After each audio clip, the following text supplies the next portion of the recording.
this podcast right now, if audio, you can't see the pictures, but if this is on YouTube, you're going to see pictures. So we need pictures of the farm. Definitely.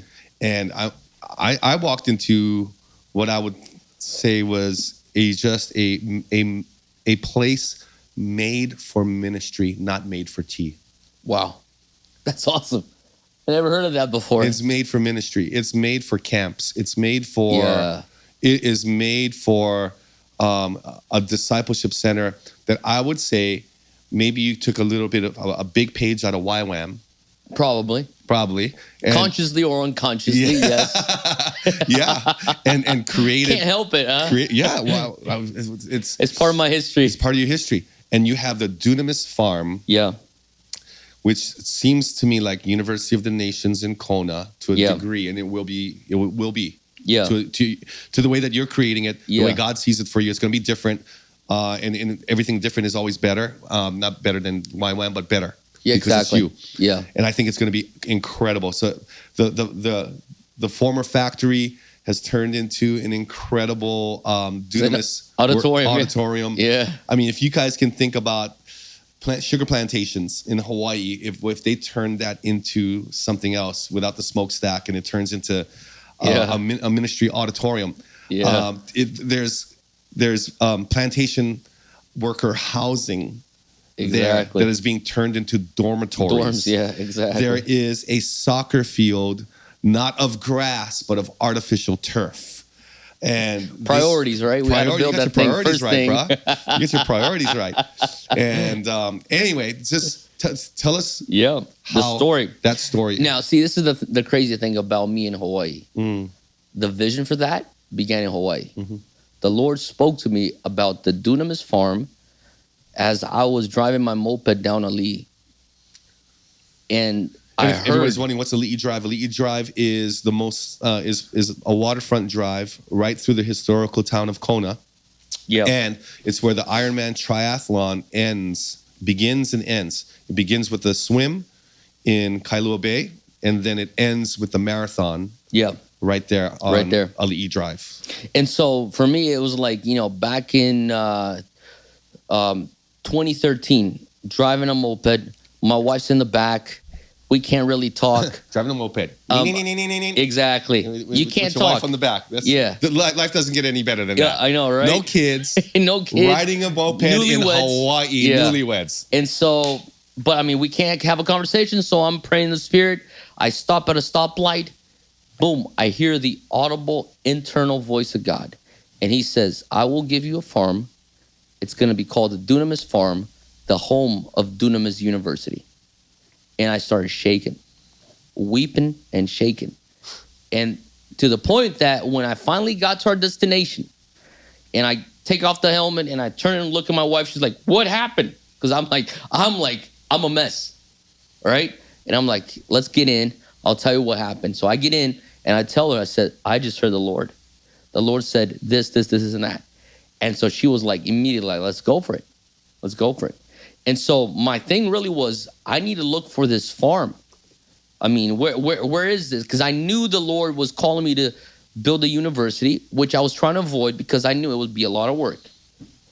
So I'm like, I don't want to, let me just do conferences. I want to run ministry schools, mission schools, kind of like what I've seen YWAM do. I'll do church. But I mean, a university, that's a lot of work. Because I was at Liberty back in the day when Jerry Sr. was alive. And so I was actually in the building when Jerry Sr. died. Wow. Same building. He died in the building? He died in his office. In his office? He died in his office. He just expired, heart attack? Heart attack in his office. Wow. And 2 floors or a floor up, I was in a classroom, child psychology. And when I walk out, boom, CNN, Fox, everybody's there already. I had one of those classes, is like once a week class. So you stay there the whole day. I mean, we knew something was happening. And I walk out, the press was already starting to come. So anyways, all that to say that even my whole trajectory with Liberty, I was like, Lord, why did you bring me to this place? I did not want to come here. actually applied to other universities, got rejected, and ended up coming here. And they gave me a scholarship because I had done mission work with YWAM. And so this is my bachelor's. And so anyways, I knew that building a university would be a huge work. And the co-founder of Liberty, Dr. Elmer Towns, was my professor as well. So Elmer Towns. Yeah. And so he was my top 10 revivals. Yeah. Hawaii's in that book. It is, right? Hilo. Yep. Hilo Revival. Yep. And so anyway, so he would tell us every time he could in class, he would tell us stories of how it was beginning a university and the early days of Liberty and all that kind of stuff. And I'm thinking, this is awesome. This is a great story. And I would hear these stories and I would think to myself, this reminds me of Lauren Cunningham. And this is awesome that, the Jerry Falwells, Lauren Cunninghams, and Pat Robertsons are around there. But I would not like to have their lives. Because, how do you sleep at night? You're constantly in need of financial miracle. Right. It's so stressful. I would not be able to have peace. I'm like, nah, man, it's stressful. Right. So the Lord spoke to me, and then I shared that to my wife. And she's like, let's just go for it. Now, mind you, I had received a couple prophecies from other prophets that the Lord was going to give us a university. So how many farms did you look at before you found the right one? 6. You looked at 6 farms? 6 farms. And you found it on the 7th? On accident. Okay, tell us. On accident. I walked in and I felt the Lord say, so I'm looking for a farm that's 150 to 200 acres. That's what I'm looking for. So why was your vision so small? No, just kidding. That's crazy. Was. No, but it was. Even to most people, what, 100 acres? That's crazy. I'm thinking to myself, what is the minimum required for me to be in obedience? Okay. Just get a farm, 150 acres. I don't need more than that. I don't want anything that big. It's too much work.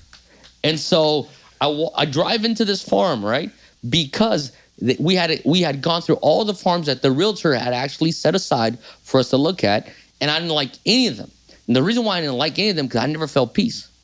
So we took a whole day going through these different farms. Okay. I didn't feel peace in any of them. So towards the end of the day, he goes, now that we've done all the touring that we needed, and you don't like any of the farms that I showed you, can I at least stop by this farm here that I have a friend that works here to say bye to him or say hi to him? I said, okay. So we drive into this farm because I'm driving his car. And we drive in, and I look to the side and I see this brick house, which I recognize that every time I would pray for the Dunamis Farm, I would have this imagination of this brick house. And I'm like, and for some odd reason, Mike, no reason whatsoever, I just knew it would be a Swiss-German architecture. Random. Swiss-German. Swiss-German in Brazil. Random. Right? Very random. So I don't know any Swiss Germans in Brazil. And so I drive in and I asked the realtor. Only somebody running away from the Third Reich and trying to hide. No, I'm just kidding. Oh, my gosh. Anyway. I don't know any of those, though. If they're there, I don't know who they are. A lot of them in South America. They are. They ended up, a lot of them there. Sorry, little history lesson on the side. See, so I asked the realtor, I said, hey, tell me about this farm. And he says, you don't want to know about this farm. I'm like, what do you mean I don't want to know about this farm? He's like, too much sand for your little truck. So too much sand for your little truck. Yeah, it's like, is that a Brazilian saying? It is. It's like saying, this is too much for you. It's too much sand for your little truck. So I was ticked. Now I'm ticked. I'm like, what do you mean? Like, well, aren't you looking for 150 acres? I'm like, yeah. This is 10 times. This is 1,500 acres. I'm like, oh, okay, I get you. And then I say, tell me more. He says, well, this is owned by a Swiss-German guy that married a Brazilian lady. And they own coffee plantations on the west side of the state. And they own tea plantations on the east side of the state. But they sold it already to a business group in the city. So they built it, but it's sold to them. I'm like, okay. So they take me to the factory. And I'm like very awestruck. I'm looking at the factory, the tea factory. I'm looking at the plantations. And so I go in one of the warehouses and I just hide behind a pillar and I start weeping for no reason. I just felt God. I started weeping and crying and crying. I'm like, God, what is happening here? And I just felt the Holy Spirit say to me, I've been holding this for you guys for 20 years. That's all I heard.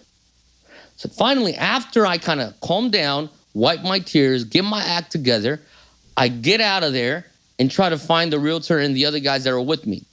So when I go there, they're telling the story, and they're saying the realtor is talking to his friend who's the manager of that plantation, and they're telling the story, the history, and he says, in 1991, the Swiss man sold it to the business group in Sao Paulo, and they owned it for 91, 92, 93, 94, and then after that, it started going down. The business of tea exportation started going down in Brazil, and they deactivated the farm and put it for sale.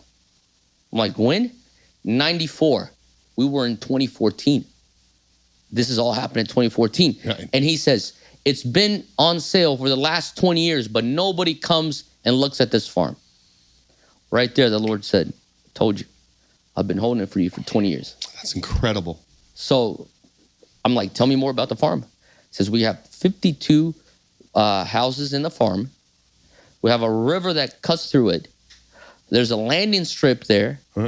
And you took me there? Yeah. I mean, so anyway, so he's telling all, I'm like, this thing is humongous. By the way, he's taking me on the tour of the of this farm on the back of a quad. Bro, and he's flying. He is flying. We ain't got no helmets. He is flying. And I'm like, oh my gosh. Okay, keep going. So anyways, for me, it was just like, all right, well, how much money do they want? Because at the time, I mean, we're beginning Dunamis. I mean, we still don't have much money, but I mean, it's less than what we have today. And so anyway, so it was a miracle the way that we got it. But the vision really was, I thought, Lord, it's going to require a miracle for us to acquire it. Little did I know, it requires us a miracle every month to keep it. Wow. So every month we're dependent on a miracle. And now finally we're actually building the university, which is fully accredited by the Brazilian Ministry of Education. And we've signed an agreement with Christian universities, even in America, to work in partnership with them. And so right now it's happening. And a lot of times my feeling is I'm head over heels this thing. Like, what are we doing here? And so I'm having to look at professors' resumes to hire people. I'm like, what? How many PhDs does this guy have? What is his statement of faith? And we're trying to, hire faculty. We're in this process right now. Wow. That's incredible. Yeah. That's incredible. How old are you? 43. 43 years old. I don't usually tell my age. Yeah, me too. I tell people I'm 70. Yeah. Not bad after 65. I look pretty good for 65.